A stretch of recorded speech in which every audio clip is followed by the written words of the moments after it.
விடுவிடுவெனவே வாலிப மனது விண்வெளி விண்வெளி ஏறும். மன்னவா ஒரு கோயில் போய் இந்த மாளிகை எதற்காக?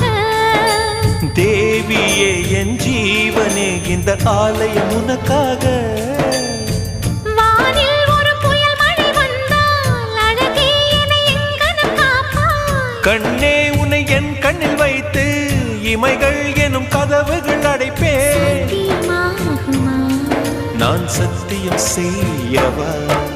தொடு தொடுவெனவே வானவில் என்னை தூரத்தில் அழைக்கின்ற நேரம்.